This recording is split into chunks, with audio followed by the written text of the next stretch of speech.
Hello everyone, and welcome to another service of New Life. I'm Matt, and I'll be sharing about our focus, what our focus is supposed to be. Because I think lately, a lot of us, myself included, with my back problems, and a lot of us have had other problems, and it's so easy to let these problems be what we're focused on, what we're looking at, all we're concentrating on, and forget who's in control. We're going to start with 2 Kings chapter 6. But it's amazing that people's ability to forget that there's a great big God of the universe that's on our side when the smallest thing is wrong with us, with our health, with our finances, with our family. It's amazing to me how easily we forget. I know, at least for me, it's a problem. When I'm just laying in bed with a sore back and can barely move, that's very easy to... You ain't thinking of God, are you? No. So this situation here, we're in 2 Kings chapter 6, we're starting with verse 8. Okay, this is about Elisha, and very interesting situation. Some of you may have heard me talk about this before, but I think it's very relevant. Okay, now the king of Syria was making war against Israel, and he consulted with his servants, saying, "My camp will be in such and such a place."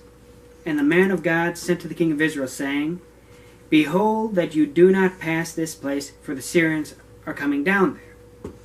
So what's happening is God is warning Elisha where the king of Syria is, and then the king of Syria is warning Israel's army. Then verse 10, then the king of Israel sent someone to the place which the man of God had told him. Thus he warned him and was watchful there, not just once or twice. This doesn't just happen once. This is happening over and over. So what do you think the king of Syria is thinking? Traitor in the midst. That's exactly what he's thinking. Verse 11, therefore the heart of the king of Syria was greatly troubled by this thing, and he called his servants and said to them, "Will you not show me which of us is for the king of Israel?"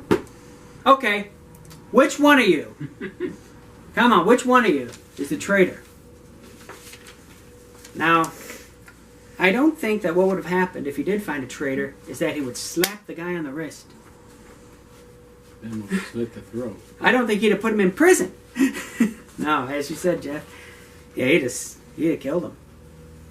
And he's just saying, because this keeps happening, okay, which one of you? I know one of you is betraying us. So imagine if he just simply decided that one of them was, he just decided which one he is, even though he didn't have evidence. He could have killed someone. Unfortunately, one of the servants probably realized this. Verse 12, one of the servants said, "None, my lord, O king, but Elisha, the prophet who is in Israel, tells the king of Israel the words that you speak in your bedroom." So, how would you like to think about that? You're going to war against someone, and their prophet knows every secret thing that you say, that you even think. That's not what they said, what you say in your bedroom, but... So, what do you think he should do if you were in his position? Go back to Syria.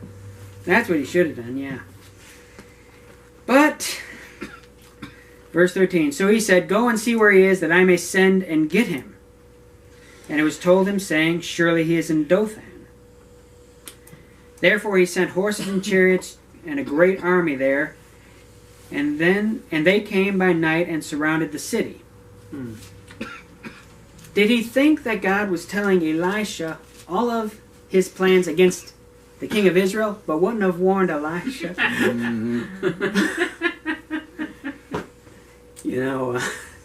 No, when he was dealing with this, he should have gone back to Syria. But that's not what he did. Okay. But, verse 15, and when the servant of the man of God arose early and went out, there was an army surrounding the city with horses and chariots. And his servant said to him, Alas, my master, what shall we do? Apparently this guy just doesn't know who he's hanging around with. You know, he doesn't realize that God is with Elisha. Sometimes we can serve God for years and years.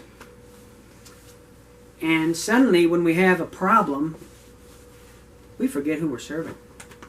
We forget that God has brought us through this situation and that one. That's why we have testimonies as a way to remind us of what God has done, because it is no secret what God can do. What He's done for others, He'll do for you. But once we have another problem, I mean, it's human nature. I mean, all the way back in the children of Israel going through the wilderness. You know, God, they say they don't have food, so God gives them manna. Water was probably first, but He gave them water, everything. But that's what we do in our lives. As we face adversities, we suddenly think, God can't, God kind of has run out of His strength now. He was powerful in last week, but this week I've got another problem and He can't bring me through it. That's the way that a lot of us get it. It's so easy to get that way. It's amazing to me when you just look back at, when I just look back at myself, or it's just so easy. So verse 16, so he answered, Do not fear, for those who are with us are more than those who are with them. And Elisha prayed and said, Lord, I pray, open his eyes that he may see. And the Lord opened the eyes of the young man, and he saw. And behold, the mountain was full of horses and chariots of fire all around Elisha. So now that servant has had his eyes open. And he's seeing things a little bit different. He's now not focused on that army of Syria. He's focused on a greater army.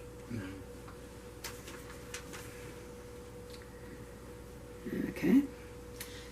So when the Syrians came down to him, Elisha prayed to the Lord and said, Strike this people, I pray, with blindness. And he struck them with blindness according to the word of Elisha.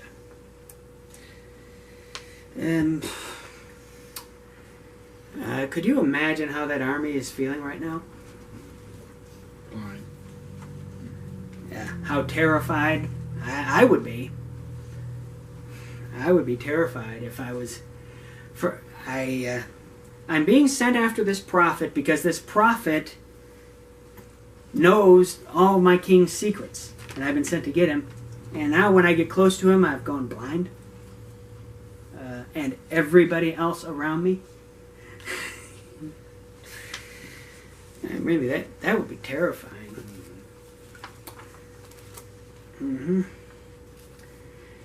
Now Elisha said to them, This is not the way, nor is this the city. Follow me, and I will bring you to the man whom you seek.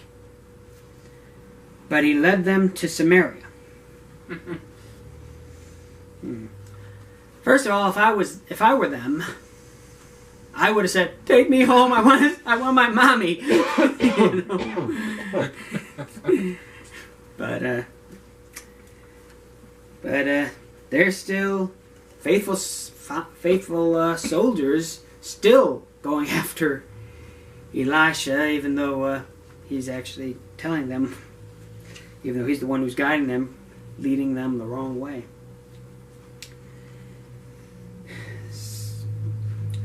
He led them to Samaria. Verse 20. So it was when they had come to Samaria that Elisha said, Lord, open the eyes of these men, that they may see.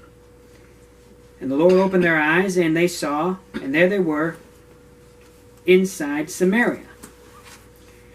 Now when the king of Israel saw them, he said to Elisha, My father, shall I kill them? Shall I kill them? So I could just picture this. He gets them to Samaria, and then the armies of Israel surround them, and then he says, Lord, open their eyes. And they look. Yes, I can see. I liked it better when I was blind. That's terrifying. And so the king of Israel is, all right, can I kill him? Can I kill him? Let's kill him. That's basically what it is. Shall I kill him? Shall I kill him? Verse 22, but he answered, you shall not kill them. Would you kill those whom you have taken captive with your sword and your bow? Set food and water before them, that they may eat and drink and go to their master. Then he prepared a great feast for them, and after they ate and drank, he sent them away, and they went to their master. So the bands of Syrian raiders came no more into the land of Israel. Sounds like a good idea. You know, it's amazing how you can see things differently when you've had an encounter with God. In this case, it was a terrifying one, and they didn't want to try attacking again. But there are other cases where you have a wonderful encounter with God that strange you out. I'd like to turn to Acts chapter 9, verses 1 through 8. Now, it's talking about a guy named Saul. Anybody know who he is? Any volunteers? Saul of Tarsus. Pharisee. He was a Pharisee of Pharisees, and he was killing the Christians. Yes. Yes, he was holding the coats for the guys who killed the first Christian martyr. So, chapter 9, verse 1.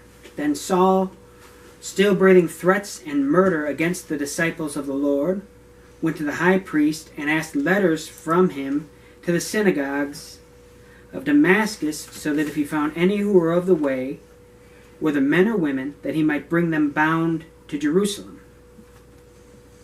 Say, at this time, Saul of Tarsus wasn't happy just to be persecuting the Christians in Jerusalem. He wanted to go and get further. He was very zealous for God, just totally In the wrong way. in the wrong way.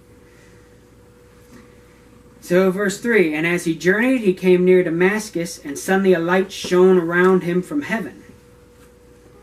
And he fell to the ground and heard a voice saying to him, Saul, Saul, why are you persecuting me? So he's on the road to Damascus, and this light shines on him. And it's Jesus speaking. But he didn't say, Saul, why are you persecuting my people? Yeah, I think that's a very interesting thing. That those who are persecuting us for his name's sake are persecuting him. Yeah, that he feels our pain. But so Saul hears that question, and he asks, verse 5, and he said, who are you, Lord? Then the Lord said, I am Jesus, whom you are persecuting. It's hard for you to kick against the goads. How would you feel at that point? He's been zealously attacking Christians, and now this voice from heaven has just told him, Thanks for persecuting me. Mm-hmm. I could only imagine what he thinks is going to happen. Verse 6, so he, trembling and astonished, said, Lord, what do you want me to do? Then the Lord said to him, arise, go into the city, and you will be told what you must do. And the men who journeyed with him stood speechless, hearing a voice, but seeing no one. Then Saul arose from the ground, and when his eyes were opened, he saw no one. But they led him by the hand and brought him to Damascus. And it goes on how he was healed. And he went on to be the greatest missionary in history. Great man of God, wrote most of the New Testament. After he was blinded while his eyes were opened. And it makes me think about other things, like when the story of Peter walking on the water. We're not going to look it up, it's in Matthew chapter 14. But disciples were on a boat, and the weather wasn't so good. Then Jesus came walking on the water. First, I thought it was like a ghost, but Peter said, "Jesus, if it is you, let me walk out to you." You know what happened? He did. He walked out several steps while he was focused on Jesus. But then something happened. Anyone know that story? He lost focus. Yeah, he lost his focus. He started looking at the rain, the waves, everything, and then once his focus wasn't on Jesus anymore, just like when we're not focused on Jesus anymore, he just sank. He just sank. Like a rock. Like a rock. That's his name. Mm-hmm. Rock. Yes, that's what Peter means. Like a rock. Yes, in Hebrews chapter 12, verses 1 to 2, it says, "Therefore we also, since we are surrounded by so great a cloud of witnesses, let us lay aside every weight and the sin which so easily ensnares us, and let us run with endurance the race that is set before us, looking unto Jesus, the author and finisher of our faith, who for the joy that was set before him endured the cross, despising the shame, and has sat down at the right hand of the throne of God." We're supposed to lay aside everything else and focus on Jesus. Don't look at all the reasons why we can't succeed. Don't look at all the reasons why we're going to fail. Don't look at everything that's wrong. And that is so easy to do. They say the squeaky wheel gets the grease. You've got one bad wheel. That's the one's getting all the attention. You're not saying, "I'm so thankful that those other three wheels are fine." But you're focusing on the bad one, and of course it does need the grease and gets it, but we don't think of all that is good. When you look for bad, you're going to always find it. Sometimes it's hard to find the good. Sometimes it is, but you can always find the bad. But we're supposed to be focused on Jesus, the best. In Psalm 121 it says, "I lift up my eyes to the hill, from whence cometh my help." My help comes from who? The Lord. Yes, my help comes from the Lord. Just gonna close with one other passage, Isaiah chapter 6.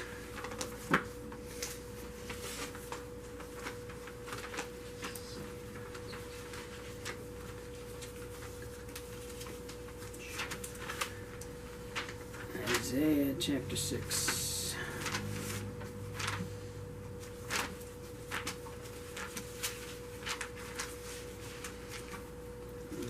Okay. Verses 1 through 3. "In the year that King Uzziah died, I saw the Lord sitting on a throne, high and lifted up, and the train of his robe filled the temple." He's not looking at bad things around him. The king died. There's problems in the community. He wasn't looking at that. What did he see? He saw the Lord. When we think of how great he is, how awesome he is, "I saw the Lord sitting on a throne, high and lifted up. The train of his robe filled the temple. Above it stood seraphim. Each one had 6 wings. With 2 he covered his face, with 2 he covered his feet, with 2 he flew, and one cried to another and said, Holy, holy, holy is the Lord of hosts. The whole earth is full of his glory." God is great. He is awesome. He's the creator of the universe. And he can help you. He can bring you through whatever you're going through. What we need to do is focus on him. Don't look how great your problem is. Look how great your God is. This song says, "Tell your trouble about Jesus." Don't. So what we need to do is focus on the Lord and realize that he is always in control no matter what's going on in our lives. He's in control and he's going to bring us through.